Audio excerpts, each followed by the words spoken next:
están? Acá con ustedes a Mari Zambar en la tercera y última clase de clases cortas del taller de escritura creativa abierto y gratuito. ¿Última clase? Tal vez, no lo sé. Si surge algo, ¿por qué? Porque si ustedes me dicen, che, y podés hacer una clase sobre este tema o podrías hablar sobre esto, hacemos una clase corta más.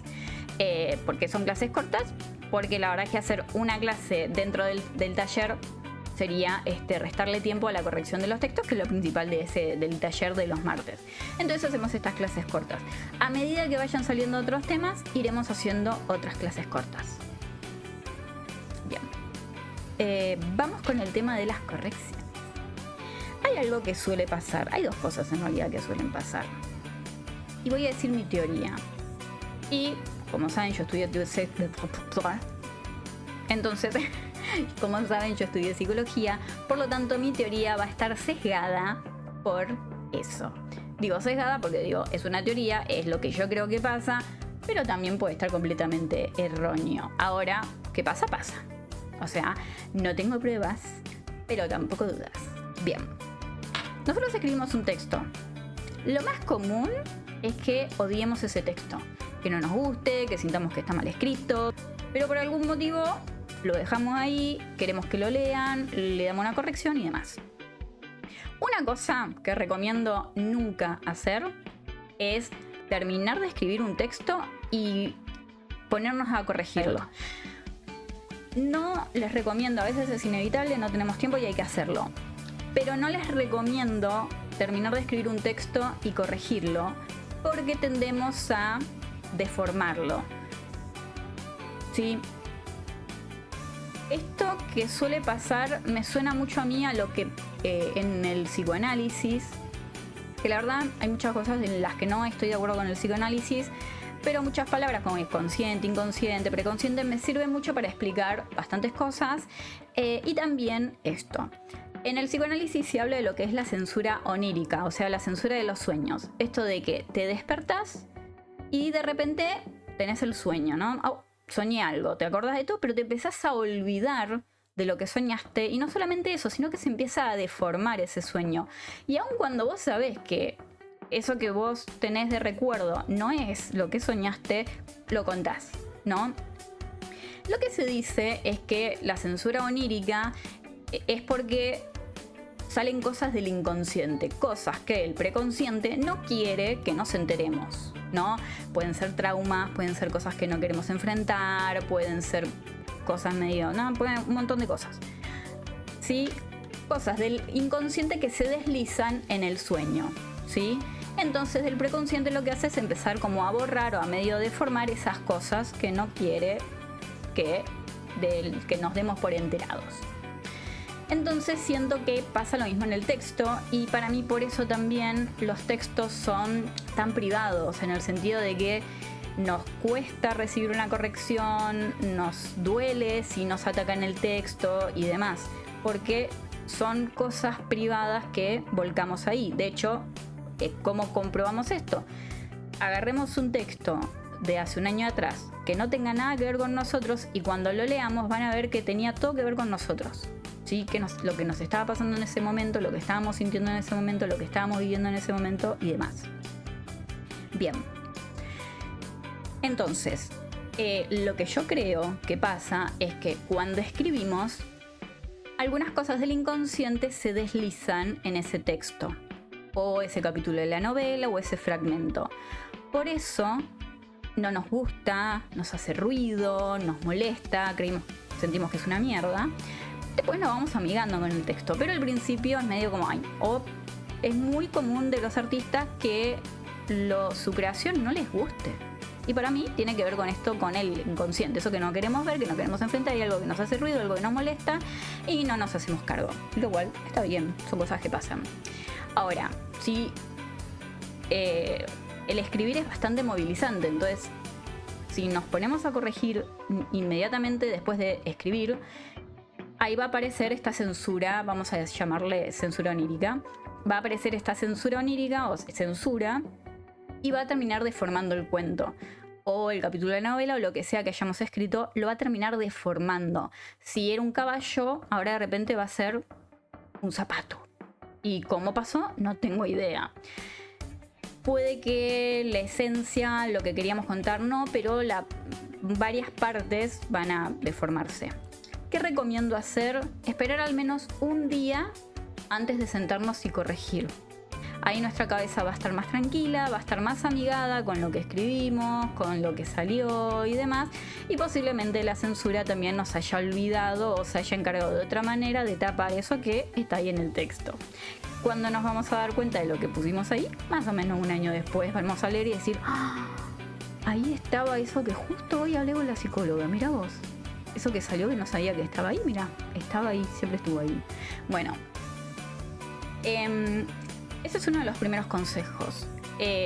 También les recomiendo que cuanto más extenso sea el texto, y más si es una novela, que tardemos lo más posible en corregir. A ver, podemos hacer una corrección básica, puntuación, palabras y demás, pero ojo cuando empezamos a deformarlo, ¿no? Que ustedes se van a dar cuenta cuando eso pase. Si es una novela, les recomiendo dejar, por ejemplo, una vez que terminamos de escribir la novela, dejar pasar un mes y ahí empezar a corregirla, desde el capítulo 1 hasta el último capítulo, ¿sí? Si podemos dejar pasar más tiempo, mucho mejor. Bien, formas de corregir nuestros textos. Una de las cosas que más pasan es que a la hora de corregir, generalmente vamos a ser muy estrictos con nosotros mismos. Básicamente nos vamos a cagar a palos, ¿sí? Así como somos estrictos en un montón de cosas, ¿no? En el estudio, en el trabajo, como padres, como madres, como hijas, como hijo, como en todo, ¿no? Solemos ser muy estrictos con nosotros mismos en una o varias cosas o varios aspectos de nuestra vida, y si escribimos posiblemente sea uno de esos aspectos. ¿Cómo evitamos esto? Agarramos el texto y vamos a imaginar, vamos a entrar en el mundo de la imaginación, vamos a imaginar que el texto es de otra persona. Vamos a dejar pasar un día y después vamos a imaginar que el texto es de otra persona. Vamos a decir, oye, o sea, vamos, no así tipo como esquizofrénico, sino tipo, bueno, voy a leer este texto como si fuera el texto escrito por otra persona y yo se lo tengo que corregir, ¿sí? Al principio es medio difícil, pero después van a ver cómo van a amar ese texto y lo van a cuidar y van a ser tan amorosos, ¿no? Como vos decís, ¿vieron eso de las madres que son súper estrictas, súper jodidas, y después cuando están con los nietos son como, ¡ay! Y vos decís, me hiciste sufrir tanto, perra, y ahora estás ahí con tu nieto. Bueno, justamente, es lo que pasa. O sea, corrijamos el texto como si fuésemos las abuelas del texto y no las madres.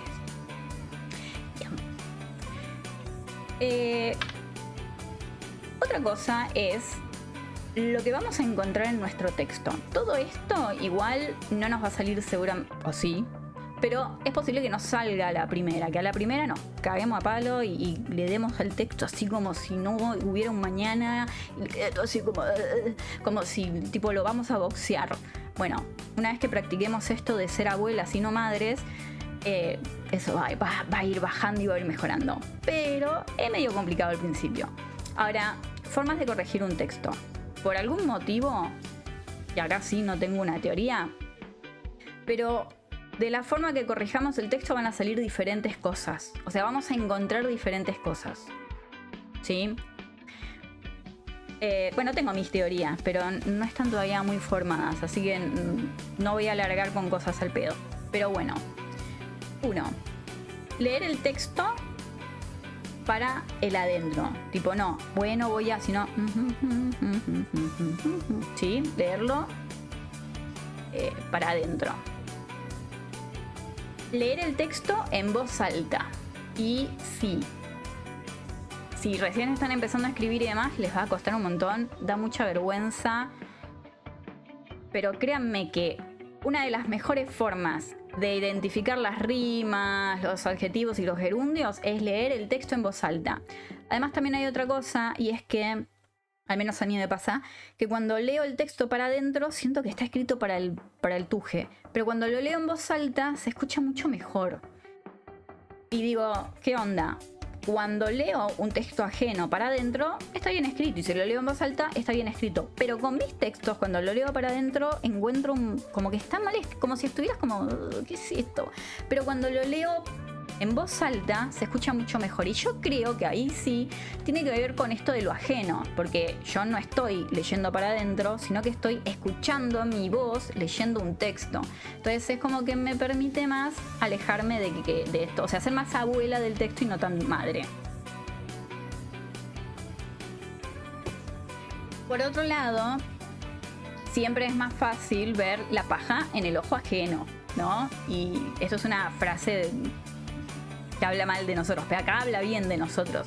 Si corregimos el texto como si fuera de otra persona, no solamente vamos a ser menos estrictos, sino que también vamos a encontrar cosas que si leemos el texto como nuestro no lo vamos a encontrar.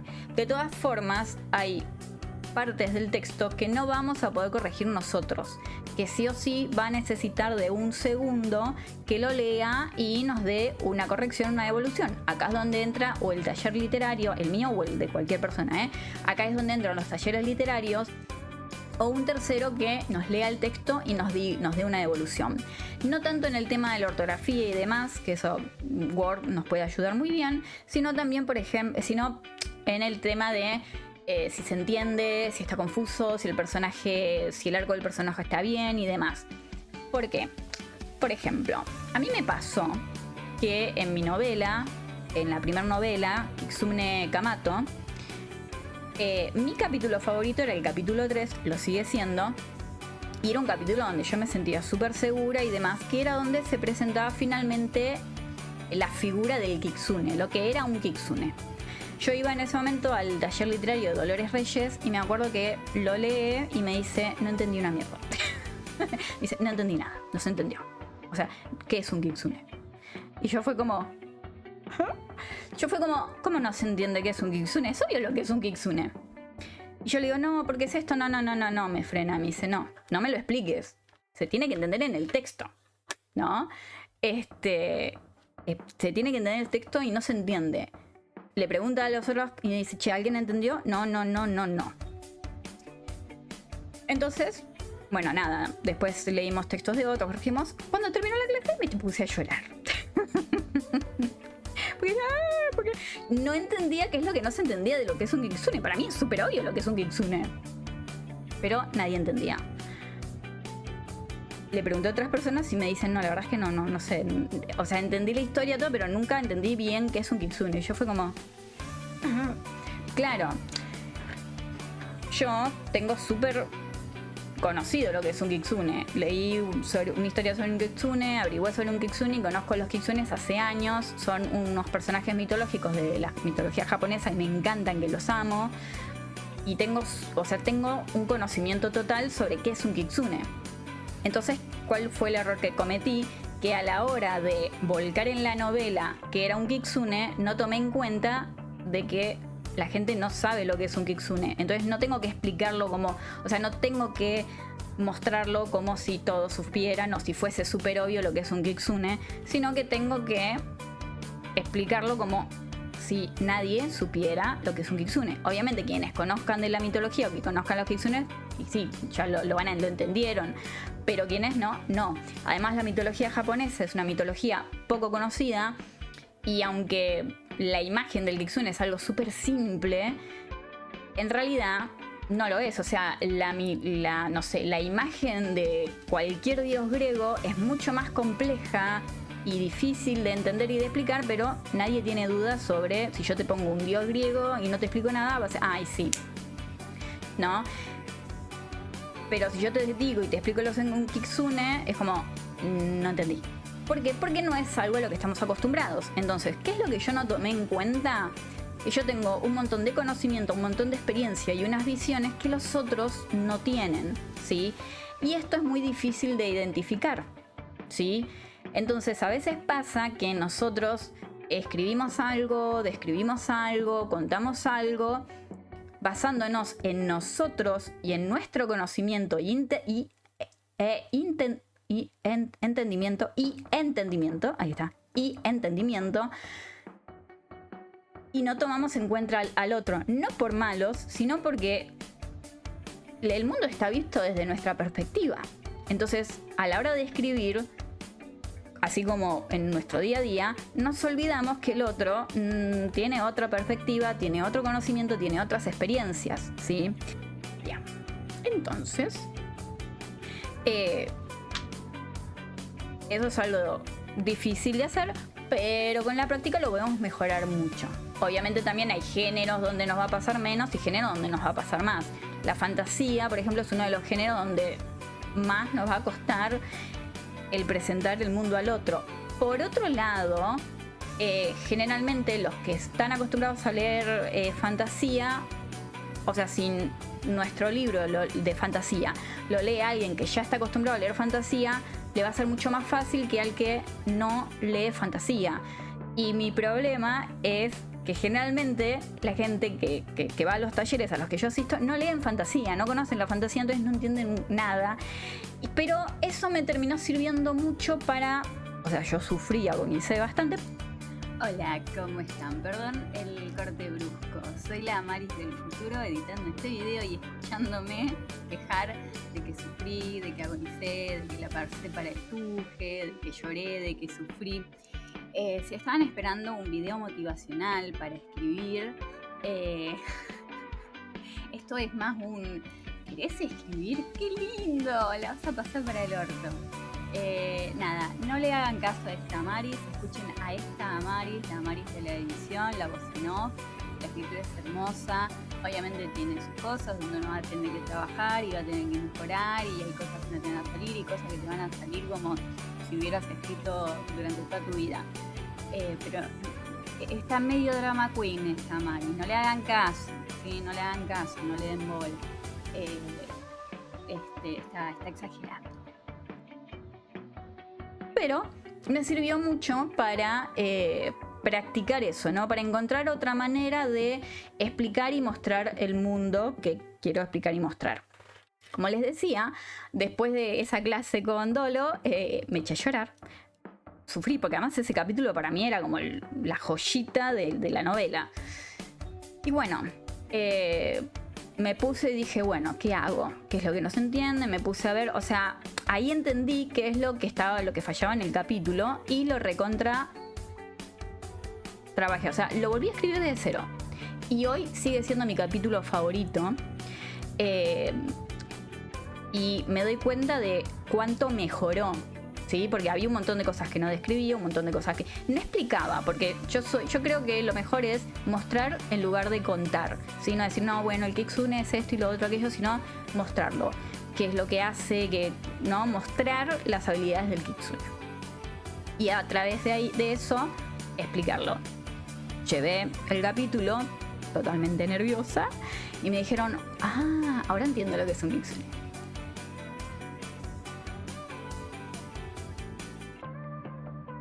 Bien. Otra forma, entonces, estábamos en leer para adentro, leer en voz alta nuestro propio texto y, el más complicado de todos, grabarnos mientras leemos nuestro texto y después escucharnos. Yo todavía no logro hacerlo, me da mucha vergüenza. Pero ahí es muy loco, porque lo que no encontramos a la hora de leer para adentro, lo encontramos al leer para afuera. Y lo que no encontramos de ninguna de las dos, lo encontramos al escucharnos leyendo nuestro propio texto. Y finalmente, que alguien nos lea el texto. Que si no tenemos a alguien que nos lea, lo que tenemos es esto. Nosotros vamos a Microsoft Word, que no tengo Microsoft Word. Así. Problemas técnicos. Bueno, no puedo abrir Microsoft Word. Pero otra de las opciones que tienen también es Microsoft Word. Ponen en la opción de, creo que es corrección, si no, Google les dirá. Y leer en voz alta. Entonces les va a leer su texto en voz alta. Y lo que está muy bueno es que marca mucho todo el tema de la puntuación, de todo eso. Y eso les va a ayudar mucho a identificar todo el tema de, por lo menos, la puntuación. Así que, bien, esos serían los consejos respecto de la corrección del texto. Ustedes también vayan probando, vayan experimentando a ver qué es lo que les resulta mejor y demás. Obviamente hacer todo esto es súper extenso, no es obligatorio, por ahí unos les resulta más, por ahí tienen tiempo, no tienen ganas, nada. Lo que sí, si van a participar del taller, lo único que les pido es que el texto que me envíen, no me lo envíen tipo, lo escribí, te lo mando. A veces lo terminé de escribir hace rato y bueno, me lo mandan. Pero siempre denle una pequeña leída y principalmente en lo que tienen que marcar y corregir, todo el tema de la ortografía y demás, que es generalmente lo que les marca Microsoft Word o el programa que usen para escribir. Después de lo demás me ocupo yo.